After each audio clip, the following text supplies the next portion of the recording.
Yo, what's up guys? So we're here checking out the new archetype, the Roar Rocks. So let's go ahead and hop right into it, as this is going to be a new TCG exclusive archetype. Alright, so I believe this is the world premiere. I believe Sam actually was able to check out these cards earlier, so big shouts to him. But we're here to check out the effects, so let's hop right into it. So the first card that we're going to be taking a look at is the War Rock for TS. So this is the artwork, and she is a level 4 with 1700 attack and 1700 defense points, and it's going to be a Earth Warrior. And its effect reads: if your Earth Warrior monster battles after damage calculation, you need to add a War Rock card from your deck to your hand, except for War Rock Fortia, and then all War Rock monsters you currently control gain 200 attack until the end of your opponent's turn. If this card is sent from your monster zone to the graveyard by an opponent's card effect, you have to special summon one level 5 or higher War Rock monster from your hand or deck. You can only use each effect of War Rock Fortia once per turn. Okay, so with relatively low attack on her, might not be the strongest, but technically you can add another card. And it does have to get that after damage calc, so that is definitely a little bit slower, but we'll have to wait and see how good it's going to be, obviously, with the more stronger monsters. Next up, though, we have the War Rock Gactos over here, and here's the artwork on this card. It's going to be a level 4 Earth Warrior effect monster, and it says if an Earth Warrior monster is normal summoned to your field, you can special summon this card from your hand. If this card is sent from your monster zone to the graveyard by an opponent's card effect, you can special summon one level 5 or higher War Rock monster from your hand or deck. You can only use this effect of War Rock Gactos once per turn. At least it has some type of reoccurring play when the monster goes away. Next up, we have the War Rock Slayer and Orpus over here. So the first card that we're going to be taking a look at is the level 6-1 over here on the left side. And it says that it gains 1000 attack for each monster your opponent controls. During a battle phase in which your Earth Warrior monster battles, as a quick effect, you can target one level 5 or lower warrior monster in your graveyard and special summon. Also, War Rock monsters you currently control gain 200 attack to the end of your opponent's turn. Also, for the rest of this turn, you cannot attack directly with level 5 or lower monsters. You can only use this effect of War Rock Skylar once per turn. So War Rock Skylar over here definitely has some really cool artwork, but at the end of the day, with these effects so far, not anything what I would consider super OP or insane, but the other card on the right, which is the War Rock Orpus, is a warrior effect. If you control no monsters or all monsters you control are warrior monsters, you can normal summon this card without tributing. If your Earth Warrior monster battles after damage calculation, you get to send one Earth Warrior monster from your deck to the graveyard except for War Rock Orpus. Then all War Rock monsters you currently control gain 200 attack to the end of your opponent's turn. You can only use this effect of War Rock Orpus once per turn. So far it looks like it's just a stat booster until the end of your opponent's. I mean, yeah, the smaller ones do get that effect where they're going to bring something out, but let's check out the full archetype before we do our review over here, because that's also what we're going to do in this video. So it looks like we got what looks like to be one of their boss monsters, which is War Rock Basileos over here. So warrior effect, it is going to be a level 8 27/27 warrior effect. During a battle phase in which your Earth Warrior monster battles, as a quick effect, you can activate this effect. This card can attack directly this turn. Also, all War Rock monsters you currently control gain 200 attack until the end of your opponent's turn. While this card is in your hand or graveyard, when your Earth Warrior monster is destroyed by battle, you can special summon this card, but banish it when it leaves the field. You can only use each effect of War Rock Basileos once per turn. Okay, so again, just more stat boosters over there. And then next up, we have what looks like to be their field spell, which is the War Rock Mountain. It says when this card is activated, you can add one War Rock monster from your deck to your hand, and at the start of the battle phase, if you control no monsters or all monsters you control are warrior monsters, you can special summon one War Rock monster from your hand with different name than the cards you control.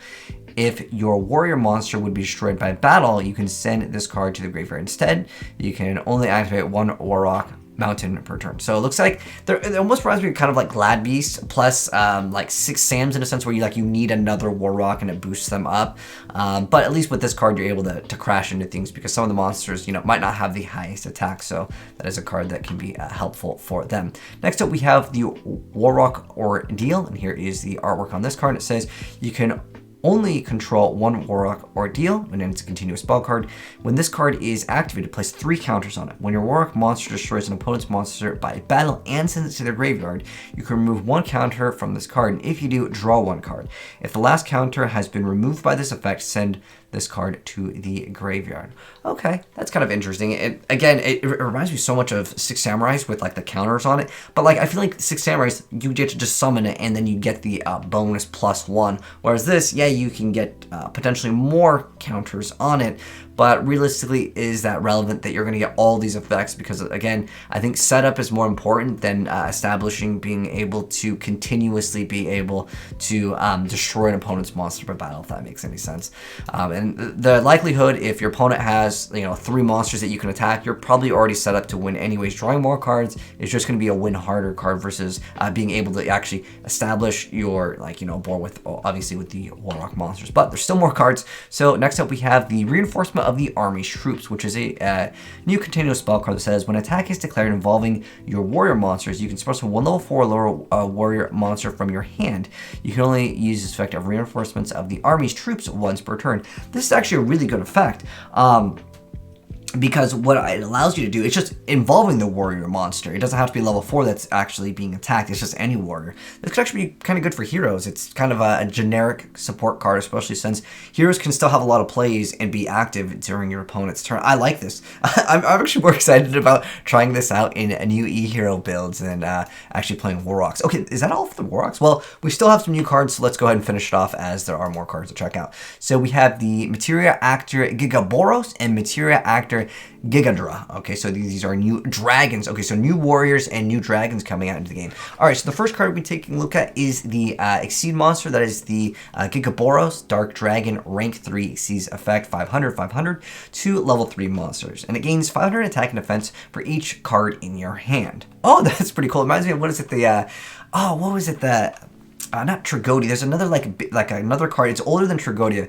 Someone comment down below if you know what I'm talking about. Was it Muka Muka? I think is the old school name. Anyways, you can only use each of the following effects of Materia Gigaboros once per turn. You attach a material from this card to attach 1 Materiactor monster from your deck to this card as material.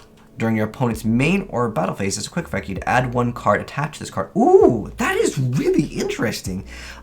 You can attach, well, it's only a Materiactor, so you can't just attach whatever you want. If you could just attach anything and then just add the card as a quick effect, a hand trap, that would be a card that I think everyone would want to play because it is also generic, but since it's only Materiactor, we're limited, at least as of right now. We'll have to wait and see if they get some good ones. Anyways, Materiactor Gigadra is a Dark Dragon, level 3, 1000, 1000. It says you get to discard 1 card to special 1 level 3 normal monster from your hand or deck. If you discard a normal monster to activate this effect, you can special 1 Materiactor monster instead. You can only use this effect of Materiactor Gigadra once per turn. You cannot special monsters from the extra deck except for Exceeds monsters. Okay, so that really limits what you can do because I was like, oh, dude, this is just a really insane card. Being able to facilitate vanillas and being able to maybe bring out more cards. I think this archetype is already looking really cool and unique after the start. The Materiactors, that is. Now, as far as the Warlocks, because I'm excited about this card, like I said, with e-heroes, but I feel like the deck is a little bit lackluster. I mean, at the end of the day, if you have even all of them and total to boost them up, if you got like a bunch of different ones, right? Let's say you have 5 of these, because we don't have any extra deck monsters for the Warlocks right now. I feel like what's going to happen is, yeah, you get 1,000 attack boost, but 1,000 attack boost in Yu-Gi-Oh! Is not that insane.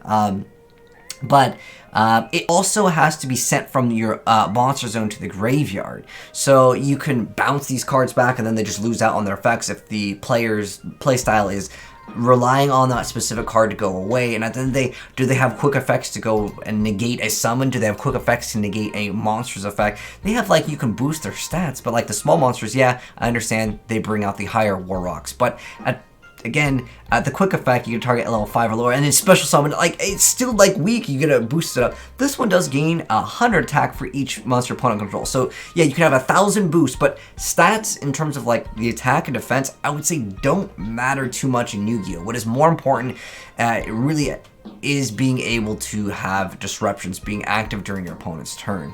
And I don't really see that here. I mean, this one has a quick effect.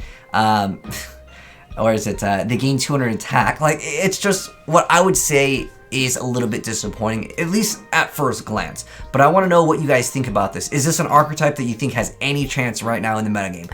For me, when it's in its current state, I don't see any insane combo ideas or anything else. But that's my thoughts. You guys can let me know yours down below in the comment section below. But thanks for tuning, guys. If you enjoyed the video, drop a like on it. And if you guys are new here and you do want to see new Yu-Gi-Oh cards in the future, hit subscribe, turn on the bell, and you'll definitely see more in the future. Anyways, take care, guys, and I'll catch you on the next one. Peace.